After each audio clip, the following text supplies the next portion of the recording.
Bhagavatam കാൻഡോ 3 chapter 25.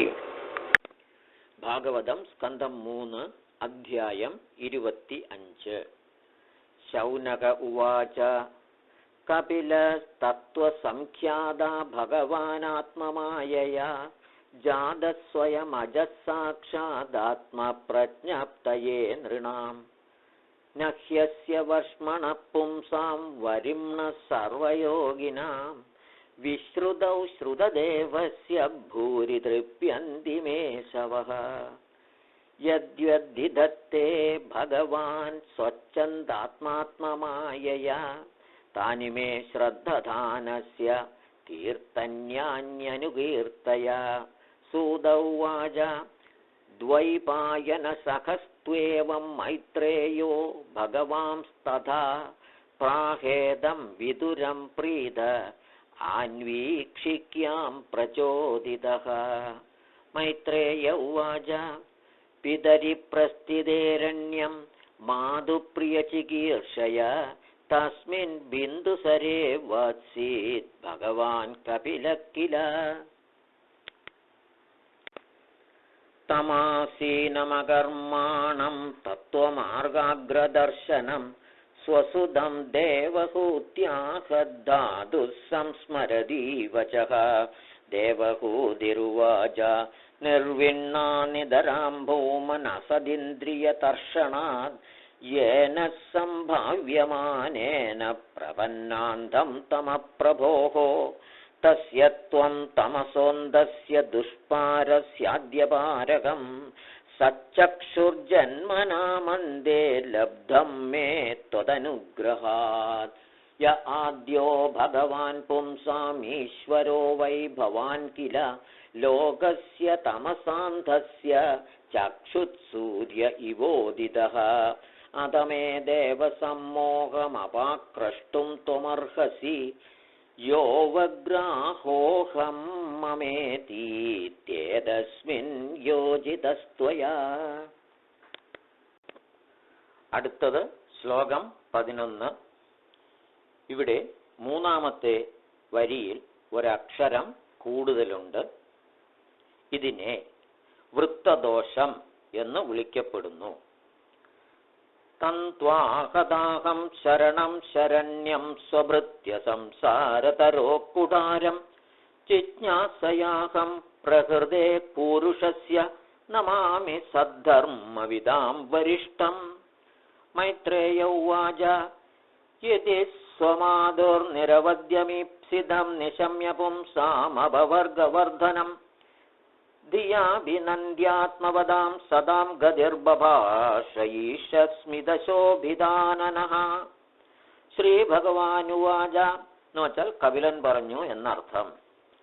Yoga ആധ്യാത്മിക പുംസാം മതോ നിശ്രേയസായ may അത്യന്തോപരതിര്യത്ര ദുഃഖസ്യ ച സുഖസ്യ ച തമിമം തേ പ്രവക്ഷ്യാമി യമവോജം പുരാണകേ ഋഷീണാം ശ്രോതുകാമാനാം യോഗം സർവാംഗനൈപുണം ചേദഖല്വസ്യ ബന്ധായ മുക്തയേ ചാത്മനോ മദം ഗുണേഷു സക്രം ബന്ധായ രഥം വാ പുംസി മുക്തയേ.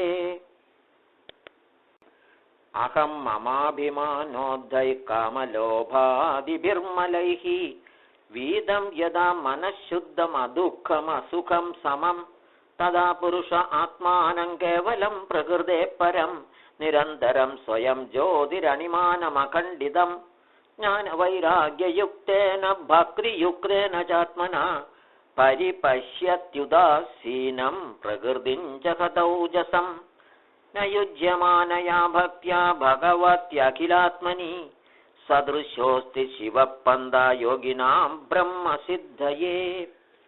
പ്രസംഗമജരം പാശമാത്മനഃ കവയോ വിദുഃ സ ഏവ സാധുഷു കൃതോ മോക്ഷദ്വാരമപാവൃതം. തിദിക്ഷവഃ കാരുണികാഃ സുഹൃദഃ സർവദേഹിനാം അജാതശത്രവഃ ശാന്താഃ സാധവഃ സാധുഭൂഷണാഃ.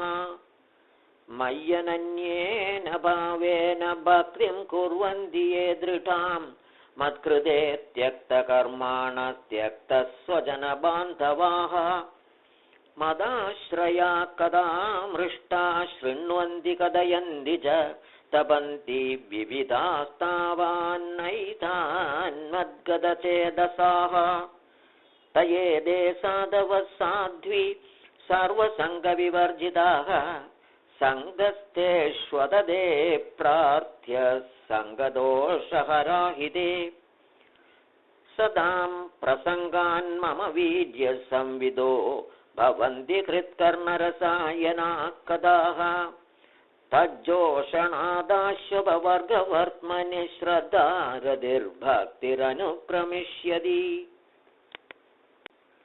भक्त्या पुमाञ्जातविराग ऐन्द्रिया दृष्टश्रुतान्मद्रचनानुचिन्तया चित्तस्य यत्तो ग्रहणे योगयुक्तो यदिष्यते ऋजुभिर्योगमार्गैः असेवया यं प्रकृतेर्गुणानां ज्ञानेन वैराग्यविजृम्भितेन योगेन मय्यर्पितया च भक्त्या मां प्रत्यागात्मानमिहावरुन्धे देवहूतिरुवाच काचित्त्वय्युचिता भक्तिः कीदृशी मम गोचरा यया पदन्ते निर्वाणमञ्जसान्वाश्नवा अहम् यो योगो भगवद्बाणो निर्वाणात्मं त्वयोदितः कीदृशः कतिचाङ्कानि यदस्तत्त्वावबोधनम् तदेतन्मे विजानीहि यथाहं मन्दधीर्हरे सुखं बुद्ध्ये यदुर्बोधं योषा भवदनुग्रहात् मैत्रेय उवाच विदित्वार्थं कपिलो माधुरित्थं जातस्नेहो यत्र तन्वाभिजातः तत्त्वाम्नायं यत् प्रवदन्ति साङ्ख्यं प्रोवाच वै भक्तिविधानयोगं श्रीभगवानुवाच എന്നുവെച്ചാൽ കപിലൻ പറഞ്ഞു എന്നർത്ഥം. ദേവാനാം ഗുണലിംഗാനാമാനുശ്രവികകർമ്മണാം സത്വ ഏവൈകമനസോ വൃത്തിസ്വാഭാവികീതുയാ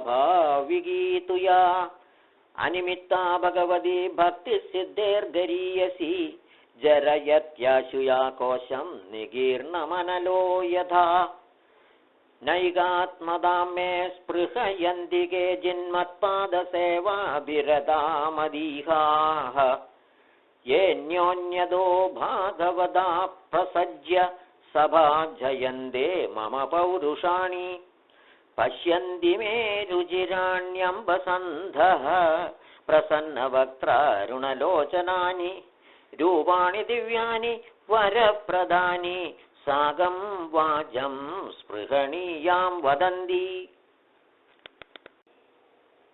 തൈർദർശനീയാവയവൈരുദാരവിലാസഹാസേക്ഷിതവാമസൂക്തൈഃ ഹൃദാത്മനോ ഹൃദപ്രാണാംശ്ച ഭക്തിരനിച്ഛതോ മേ ഗതിമണ്വീം പ്രയുങ്ക്തേ അതോ വിഭൂതിം മമ മായാ വിനസ്താമൈശ്വര്യമഷ്ടാംഗമനുപ്രവൃത്തം ശ്രിയം ഭാഗവതീം വാ സ്പൃഹയന്തി ഭദ്രാം പരസ്യ മേ തേഷ്ണുവദേതു ലോകേ. അടുത്തത് 38-ാമത്തെ ശ്ലോകം. ഇതിൽ രണ്ടാമത്തെ വരിയിൽ 12 അക്ഷരങ്ങൾ ഉണ്ട്. ഒരക്ഷരം കൂടുതൽ എന്നർത്ഥം. അതായത് ഈ ശ്ലോകത്തിന് വൃത്തദോഷമുണ്ട്. ന കർഹി ചിന്മത് പരാശാന്തരൂപേ നങ്ഷ്യന്തിനോ മേ നിമിഷോ ലേഢിഹേദിഹി യേഷാമഹം പ്രിയം ആത്മാ സുതശ്ച സഖാ ഗുരു സുഹൃദോ ദൈവമിഷ്ടം ഇമം ലോകം തദൈവാമുമാത്മാനമുഭയായിനം ആത്മാനമനുയേച്ചേഹ യേരായ പശവോ ഗൃഹാഃ വിസൃജ്യ സർവാനന്യാംശ്ച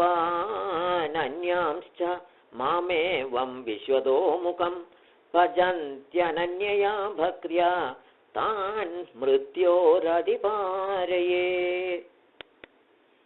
നാന്യത്ര മദ്ഭഗവതഃ പ്രധാനപുരുഷേശ്വരാത് ആത്മനഃ സർവഭൂതാനാം ഭയം തീവ്രം നിവർത്തതേ മദ്ഭയാദ്വാദിവാദോയം സൂര്യസ്തപതി മദ്ഭയാത് वसतीन्द्रोदहत्यग्निर्मृत्युश्चरति मद्भयात् ज्ञानवैराग्ययुक्तेन भक्तियोगेन योगिनः क्षेमाय पादमूलं मे प्रविश्यन्त्यगतो भयम् ये दावानेव लोकेऽस्मिन् पुंसां निःश्रेयसोदयः तीव्रेण भक्तियोगेन मनो मय्यर्पितं स्थिरम् इति श्रीमद्भागवते महापुराणे पारमहंस्यां संहितायां तृतीयस्कन्धे कापिलेयोपाख्याने 25तमोऽध्यायः।